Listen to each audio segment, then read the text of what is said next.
سلام. سل کاله یوازيتوب د هسپانوي ژبې ناول دی چې جبريل ګارسيا مارکي لیکلی او ژباړه او خلاصه یې صفيه حليم کړې ده.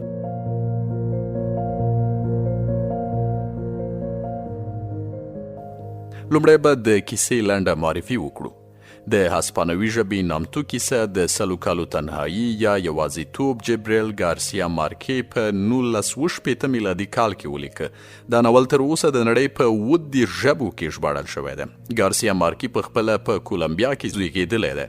څو نور ناولونه یې هم کښلي دي، خو دی هغه کلاسیک دی چې زیاتو خلکو لوستی او ستایلی دی. دا د یوې کورنۍ د څو نسلونو کیسه هم ده چې بویندیا نومیږي.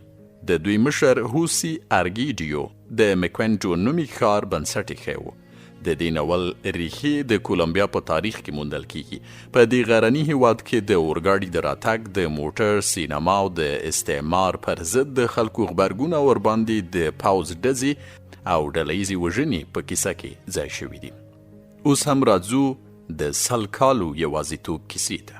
ډګرمن آریلیانو بیوینډیا د چارمارۍ یا د ټوپک په ډزو د وژنې لپاره ولاړ و.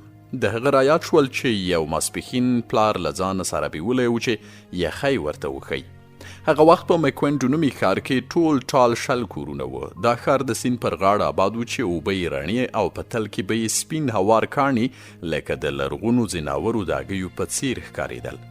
په هغه زمانه کې دوی د ډیرو شیانو لپاره نومونه نه لرل او کله به چې په اړه یې چا خبره کوله نو د لاس په اشاره به یې هغه شی په نښه کو. په دې ښار هر کال د پسرلي پر وخت خړو پړو بنجارو پیښه وکړه. دوی به د ښار یوې څنډه کې خپله کیږدۍ ووهله او د ډول سورنا په بدرګه نوي ایجاد شوي توکي به یې خلکو ته د نندارې لپاره ایښودل. په لومړۍ سودا کې دوی مقناطیس راوړي وو او د دې ډلې یو مشر چې ځان یې د ملکداس په نوم وروپېژندلو اعلان وکړ چې دا د نړۍ 8مه عجوبه ده.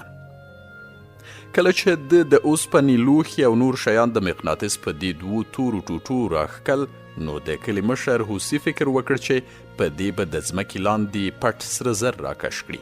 خو ملکداس ایمانداره سړی و. ده ته یې وویل چې متاسفانه مقناطیس سره زر نه راکاږي.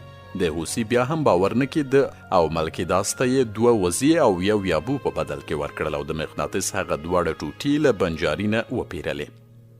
د میرمنې اورسولا ډیره هڅه وکړه چې سړی د خپلې سودا نه راوګرځوي، خو میړه یې خبره ونه منله. بیا د ټول کال مقناطیس په لاس د ځمکې له تل نه شیانو په ویستلو بوخت و، ان تر دې چې سیند کې هم ازموینه وکړه. خو هلته یې د 15مې پیړۍ یو جنګي زري پوښ وموندل. په بل پسرلي کې بنجاریان بیا راغلل او دوی ته یې دوربین او مهدبه عدسه یا هغه شیشه چې واړه توکي پکې پټ ښکاري او ورپسې کلونو کې پر کار او د ځمکې د کچ آله راوړل. هوسي دا هر څه ترې پیرلي وو او د شپې به یې کله په هغه دوربین د اسمان ستورو ته کتل او کله سپوږمۍ ته. له ده د کور کارونه پاتې وو او له هغه راهیسې یې ځان سره د خبرو کولو په مرض اخته شوی و. یو وخت د نایابه توکي دومره ډیر شول چې د کور شاته یوه بیله کوټه ورته جوړه کړه. هوسي به په دې کوټه کې د نویو توکو او تیزابونو د ګډولو تجربې کولې. د کور نورې ټولې چارې د اورسولا پر غاړه وې چې پر ځمکه یې ترکاري کرله او کله کله یې یو څو څاروو په ساتنه یې ټبر ته ډوډۍ پیدا کوله. ملکداس بنجاره به د خپل پړاو پر وخت د دوی کور ته ډیر راته او نورو ملکونو ته د خپلو سفرونو کیسې به یې په خوند ورته کولې. د هوسي زوی آریلیانو هغه وخت د 15 کالو و او په دې کیسو به یې تلوسه پیدا شوه.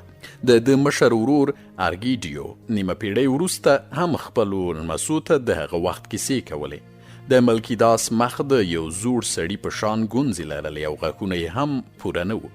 د هغه له کیسو داسې معلومیده چې دی څو واري د ډیرو بدو ناروغیو او وباګانو سره مخ شوی و او روغ ترې پاتې شوی و. د اورسولا د ده نه ښه نه راتلل او د میړه سره یې تل په دې ناندرۍ وي چې خپله شتمني یې د بنجاري په خوشي شیانو بایللې وه.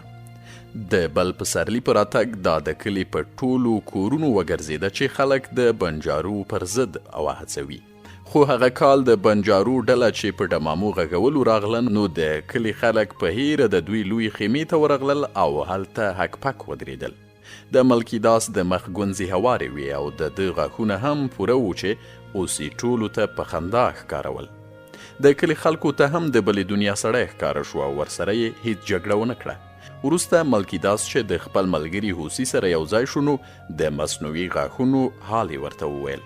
د بنجاري ډلې له تلو وروسته هوسي په ناکراره د کلي په کوڅه کې ګرځېده او یوه ورځ یې خپلې مېرمنې اورسولا ته وویل د دې سیند نه ورهاخوا دومره نوي شیان دي چې موږ ترې خبر هم نه یو.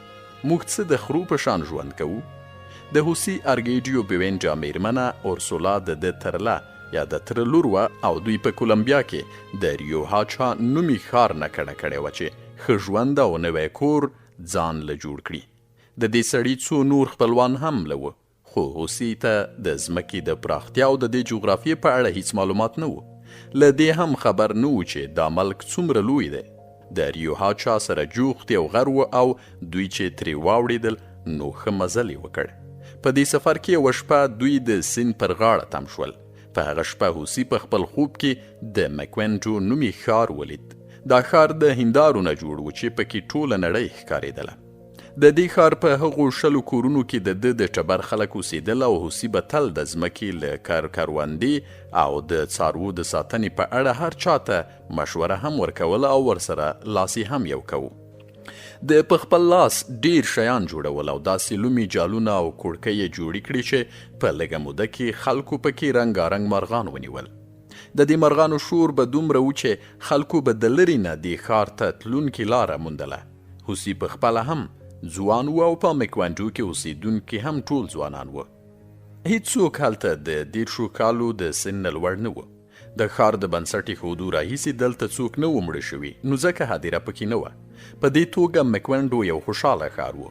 اوس چې هوسي د بنجاري لخوا راوړل شویو ایجاداتو کې ځان بوخت کړی و نو بڼه یې واوښته. ده به نه جامې بدلولې نه یې ږیره خریله او کله کله به ترې ډوډۍ هم هیره شوه. اورسولا به ورته په قهر وخو پام به یې پرې کوو. هوسي په دې فکر کې و چې سیند به د دې ښار چاپیره راتاو شوی وي، خو د بنجارو په تګ راتګ ثابته شوه چې داسې نه وه.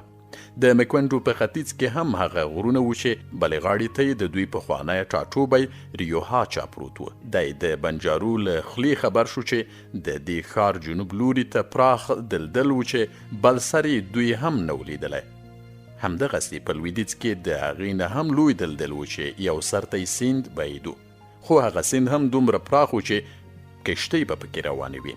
هوسي د دې معلوماتو پر اساس فکر وکړ چې متمدنه نړۍ به د مکوینټو په شمال کې وي. خپلو هغه ملګرو ته چې لومړي سر کې ورسره راغلي وو د تګ لپاره وویل. په ټولو یې د ښکار او د ځنګلونو د پاکولو آلاتو ویشل او په خپله یې د بنجارو نه پیرلې قطبنامه، نور آلات او یوه نقشه په خپله خرته کې کېښودله او د ډلې په شکل د مکوینټو شمال لوري ته روان شول.